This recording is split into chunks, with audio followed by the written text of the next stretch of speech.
May 4th, 2015.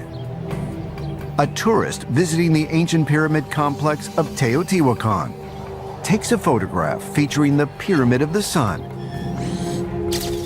He thinks nothing of it until he later reviews the photo and notices two strange objects hovering over the pyramid.